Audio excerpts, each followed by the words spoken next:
जय हिंद दोस्तों, मैं अनिल और आप देख रहे हैं Anil class official YouTube channel.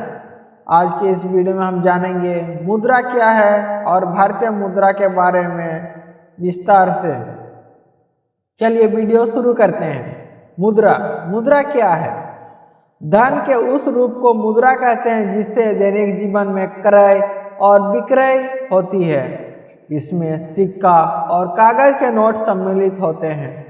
आमतौर पर किसी देश में प्रयोग की जाने वाली मुद्रा उस देश की सरकारी व्यवस्था के अंतर्गत बनाई जाती है। जैसे कि भारत में रुपया व पैसा मुद्रा है। अब देख लेते हैं मुद्रा के प्रकार। मुद्रा के दो प्रकार है। इसमें करेंसी, जिसमें कागज के नोट, सिक्के तथा बैंक निक्षेप शामिल है। दूसरा है मुद्रा के पारस्परिक रूप, जिसमें चांदी, सोना तथा तांबे के सिक्के शामिल है। मुद्रा के क्या महत्व है? मुद्रा का महत्व मूल्य के मापक में होता है। मुद्रा के जरिए ही चीजों के कीमत का निर्धारण मुमकिन होता है। चीजों और सेवा का कीमत करेंसी से मापने पर विनिमय सरल हो जाता है। मुद्रा से राष्ट्रीय आय की गणना सरल होती है।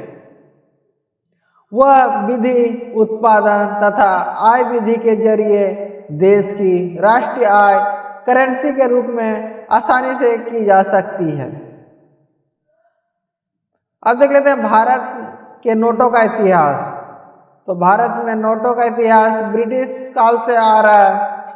तो ब्रिटिश सरकार ने साल 1862 में पहला नोट छापा था, जो कि यूके की एक कंपनी द्वारा छापे गए थे।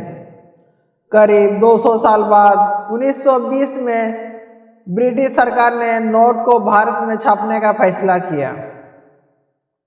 भारत में नोट छापने के उद्देश्य से साल 1926 में सरकार ने महाराष्ट्र के नासिक में एक प्रिंटिंग प्रेस की शुरू की, जिसमें 100 के नोट, 1000 के नोट और 10,000 के नोट छापने का काम किया जा रहा था।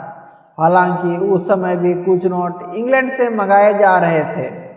अब आता है साल 1947, भारत के आज़ादी का समय।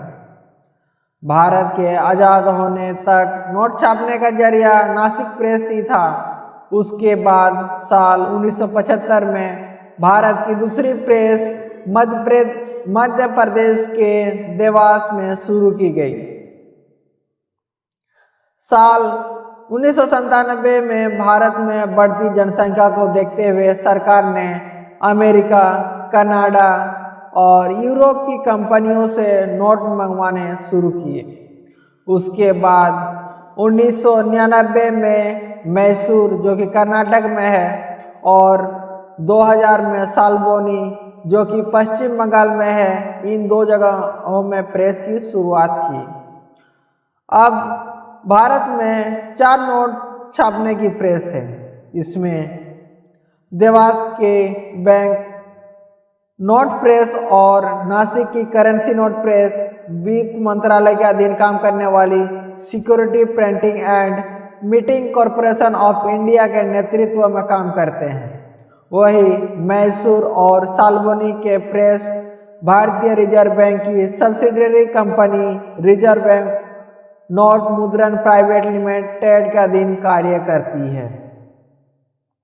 वही इंडियन गवर्नमेंट मिंट, जिसमें 4 है, मुंबई, कोलकाता, हैदराबाद और नोएडा। इन जगहों पर सिक्के और सरकारी मेडल बनाने का कार्य किया जाता है। अब जानते हैं भारत में जो नोट छपती है उसके लिए जो पेपर का उपयोग किया जाता है, वो पेपर कहाँ से आता है। वैसे तो भारत की भी एक पेपर मिल, सिक्योरिटी पेपर मिल होशंगाबाद है। ये नोट और स्टाम्प के लिए पेपर बनाती है। हालांकि भारत के नोट में लगने वाला अधिकतर पेपर मरनी और जापान तथा कुछ यूके से आयात किया जाता है। आरबीआई अधिकारियों के अनुसार 80% नोट विदेशी कागज पर छपते हैं। नोट में छपने के लिए जो स्याही का उपयोग किया जाता है, वो स्याही कहाँ से आता है? भारत के नोट में लगने वाली जो स्पेशल स्याही है वो स्विट्जरलैंड की एक कंपनी द्वारा आयात की जाती है, कंपनी से आयात की जाती है और वह कंपनी है SICPA। यह कंपनी दुनिया के विभिन्न देशों में स्याही निर्यात करती है। किस नोट की छपाई पर कितना खर्च आता है वो भी हम जान लेते हैं। मीडिया रिपोर्ट के अनुसार RTI में खुलासा हुआ था कि 5 रुपये के नोट में 50 पैसे, 10 रुपये के नोट में 0.96 पैसे, 50 के नोट में 1.81 रुपया और 100 के नोट में 1.79 रुपये की लागत आती है। आज के समय में अगर बात करें तो गांधी जी की जो तस्वीर है वो कब से लगनी चालू हुई, तो आज के समय में भारतीय करेंसी के सभी नोटों पर गांधी जी की तस्वीर देखने को मिलती है। पहली बार नोटों पर गांधी जी की तस्वीर सन 1969 में छापी गई थी। महात्मा गांधी जी की फोटो 1969 में भारतीय रिजर्व बैंक में छापी थी। भारत के नोटों पर कुछ भारत के महत्वपूर्ण स्थानों की तस्वीरें छपी होती है, तो उसको भी हम जान लेते हैं। और उससे पहले जानते हैं कि भारत में जो 1 रुपये का नोट होता है वो भारत के वित्त मंत्रालय द्वारा छपा जाता है। उसके बाद सभी नोट जो कि 5, 10, 20, 50, 100 और 200, 500, 2000 के नोट, ये सभी नोट RBI द्वारा छापा जाता है। RBI की बात करें तो RBI का गठन 1934 के एक्ट से हुआ था और स्थापित हुआ था 1935 में। अब देख लेते हैं नोट की तस्वीर। 10 रुपये के नोट में कोणार्क के सूर्य मंदिर का तस्वीर अंकित है। 20 रुपये के नोट में एलोरा की गुफा की तस्वीर अंकित है। 50 के नोट में हम्पी के मंदिर का चित्र अंकित है और 200 के नोट में सांची के स्तूप का तस्वीर अंकित है। 500 के नोट में प्रसिद्ध स्मारक लाल किला की तस्वीर अंकित है और 2000 के नोट में मंगलयान की तस्वीर छपी हुई है। दोस्तों वीडियो कैसा लगा कमेंट में बताएं। वीडियो पसंद आए तो लाइक शेयर तथा कमेंट करें। वीडियो देखने